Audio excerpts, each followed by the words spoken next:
Fala galera, quem fala é o professor Bruno Sampaio e vamos lá para mais uma aula de física. Hoje o nosso tema é força magnética. Começando aí com os objetivos da aula. Compreender quando uma partícula carregada sofrerá força magnética e aprender a calcular essa força e a determinar sua direção e sentido. Começando com a seguinte situação: força magnética sobre uma carga positiva lançada em um campo magnético.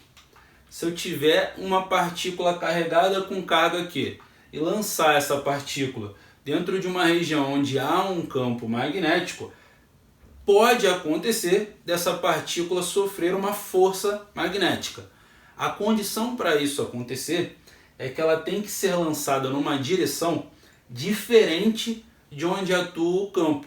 No caso do meu exemplo, você tem o campo em uma direção que está na horizontal e a velocidade numa direção um pouquinho diferente.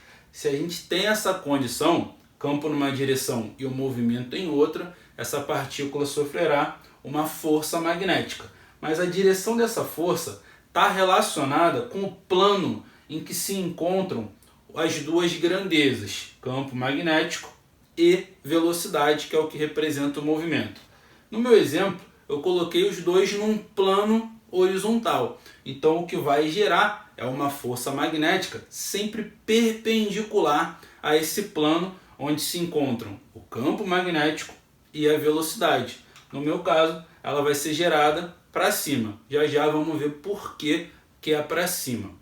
Então lembrando que uma força ela é uma grandeza física vetorial. Então para a gente representá-la por completo, nós precisamos representar o seu módulo, a sua direção e o seu sentido. Para calcular o módulo dessa força magnética sofrida pela carga é bem simples.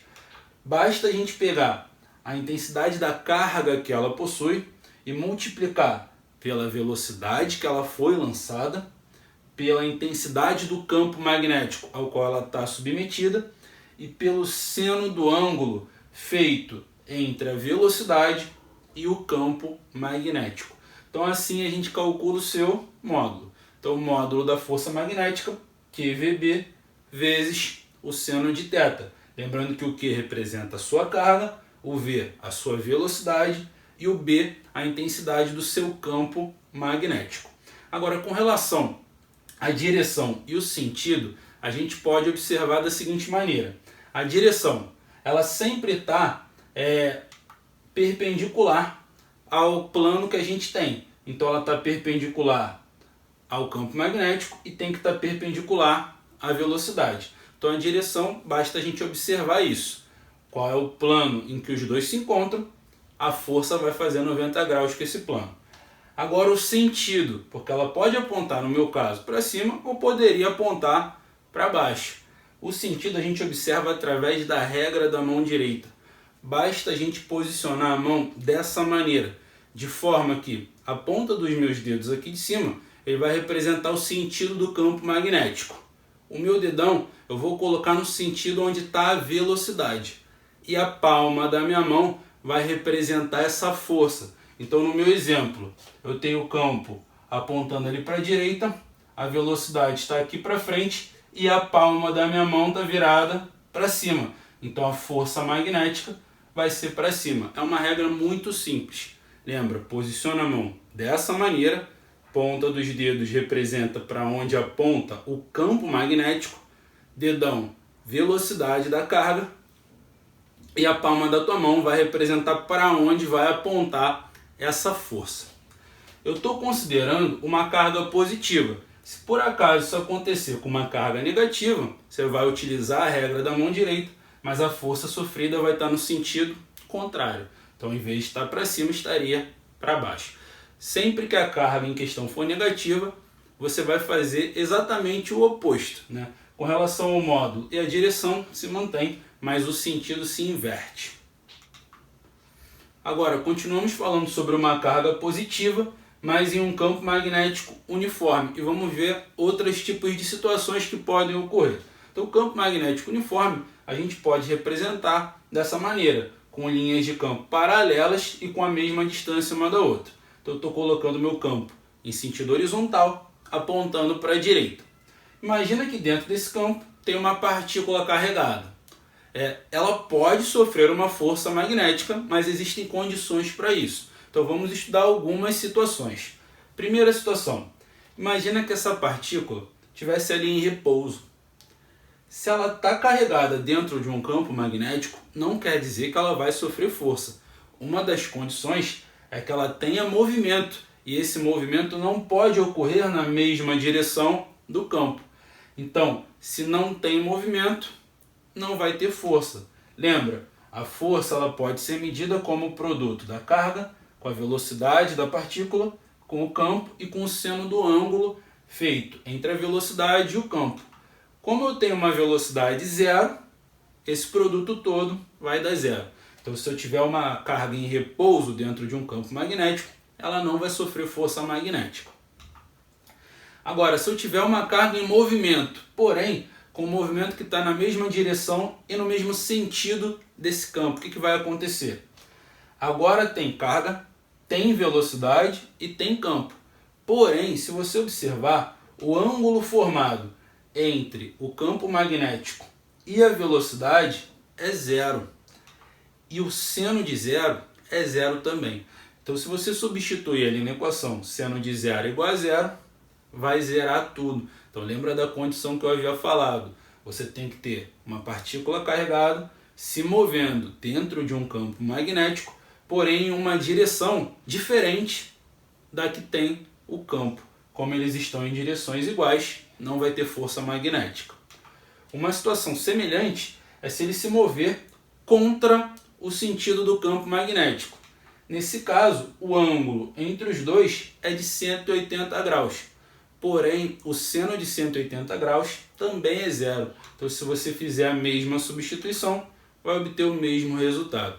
Então, não importa se o sentido for o mesmo ou for contra. Se tiver movimento na mesma direção do campo, ele não vai sofrer força magnética. Agora, se estiver se movendo numa direção transversal a esse campo, fazendo exatamente 90 graus, aí a gente já vai ter uma força magnética. E essa força, para onde ela vai apontar, a gente pode avaliar com a regra da mão direita, lembra? Ponta dos meus dedos eu vou colocar no sentido em que atua o campo magnético, dedão eu vou colocar no sentido em que aponta o movimento, e a palma da minha mão vai representar para onde aponta a força. Então o meu campo está para a direita e a velocidade está para cima. E a palma da minha mão está virada para dentro da tela. E quando a gente representa um vetor que está para dentro da superfície, a gente representa por um x. Então ela vai sofrer uma força magnética apontando para dentro da tela. Agora, com relação à intensidade dessa força, observa que agora o ângulo feito entre a velocidade e o campo é 90 graus. E o seno de 90 graus dá 1. Se eu substituo essa relação ali na minha equação, o que sobra para mim é que a força é igual a QVB. Então é muito simples da gente calcular. É só multiplicar a carga, a velocidade e o campo magnético, que a gente descobre a intensidade da força dentro dessas condições. Se por acaso eu tiver uma condição semelhante, porém está na perpendicular e o movimento está para baixo, com relação à intensidade não muda nada, mas vai mudar o sentido da força. Lembrando da regra da mão direita. Posiciona a ponta dos dedos no sentido onde está o campo magnético. O dedão no sentido da velocidade, que agora está para baixo. E a palma da minha mão vai representar para onde aponta a força. No caso agora, ela vai apontar para fora da superfície. E para representar que ela está apontando para fora da superfície, a gente coloca um pontinho. Lembrando, x é entrando na superfície, pontinho saindo da superfície. Mas com relação à intensidade, é igualzinho o caso anterior. Agora observando de uma maneira diferente. Agora a gente está observando o campo magnético entrando na superfície. E aqui dentro desse campo tem uma partícula carregada. Se ela ficar em repouso, nós vimos que ela não vai sofrer força magnética. Mas o que acontece se ela for lançada na horizontal naquele ponto? Repara que se ela está se movendo numa direção que não é a mesma do campo, vai ter uma força magnética. e o para onde ela aponta depende da regra da mão direita. O campo agora está para dentro e a velocidade está para a direita. E a palma da minha mão representa para onde está a força, que no caso vai estar para cima. Como cargas em geral, partículas carregadas, têm massas muito pequenas, elas praticamente não sofrem outras forças nessas condições, porque o peso delas é muito inferior à força magnética. Com exceção de ter um outro tipo de campo ali interagindo com ela, mas não é o nosso caso. Então essa força magnética, nesse caso, eu posso considerar como a sua força resultante.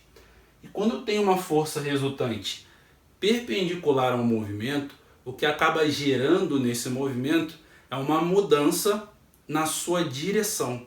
Então o que vai acabar ocorrendo é que essa partícula não vai ter um movimento retilíneo, ela vai sempre mudando a direção devido à força magnética. E se você reparar nessas condições, ela vai sempre traçar um movimento circular. Considerando que o campo é constante e que a velocidade de lançamento também será constante, vai ser um círculo de raio fixo, né? E se eu quiser calcular o raio que vai formar essa trajetória, eu tenho como.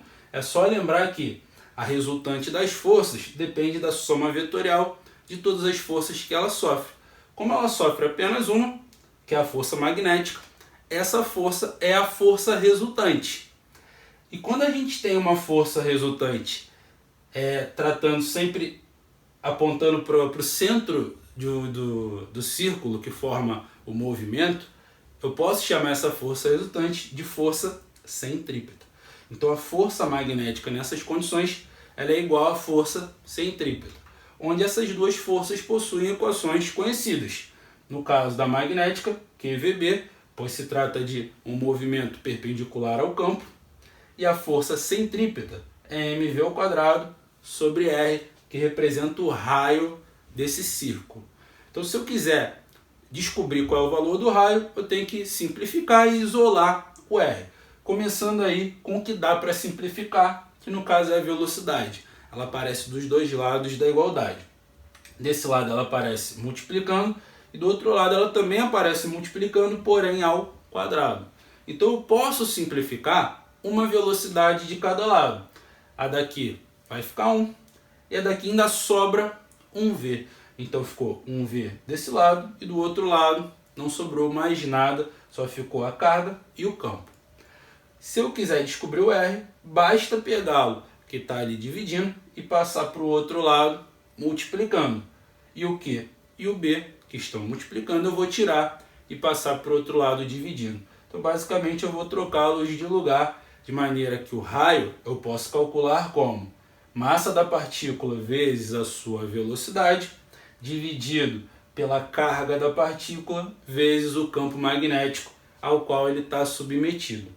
Então esse cálculo ele é bem simples, mas é importante você observar o que está acontecendo nessa situação. Agora, se eu tiver uma situação semelhante, porém com o campo magnético apontando para fora da superfície, e eu colocar essa carga e gerar um movimento horizontal inicial, o que vai acontecer? Lembra, regra da mão direita, o campo agora está apontando para fora e a velocidade está apontando, no caso aí, para a direita. A palma da minha mão vai representar para onde está a força. No caso ela vai estar para baixo. E quando eu tenho um movimento perpendicular à força resultante, mais uma vez, o trajeto que esse objeto vai seguir é um trajeto circular, né? E no meu caso, também de raio fixo, considerando que todas as grandezas são constantes. Porém agora, o sentido de rotação mudou, porque o sentido do campo magnético mudou e fez com que a força magnética também mudasse de sentido. Porém, se eu for observar, para calcular o raio da trajetória, é a mesma ideia. Essa força será equivalente à força centrípeta, onde cada uma tem uma equação conhecida. Basta eu igualar. E simplificando dos dois lados e ajustando a equação, eu também vou obter que o raio da trajetória seguida depende da massa, da velocidade, da carga e do campo magnético. Mas o sentido teve uma mudança devido à mudança do sentido do campo.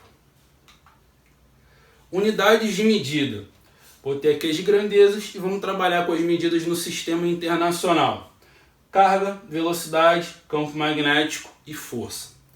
A carga, a medida do sistema internacional dela, a gente representa pela letra C maiúscula, que a gente chama de Coulomb. A velocidade, a gente coloca como metro por segundo no sistema internacional. O campo magnético, a gente representa pela letra T maiúscula, que a gente chama de Tesla. E a força, se eu trabalho com as medidas no sistema internacional, eu obtenho ela em newtons. Então, galera, espero que vocês tenham gostado da aula, espero que tenha ajudado e lembra também de me ajudar. Curte aí, compartilha se possível e se der, se inscreve também no canal, valeu? Bons estudos!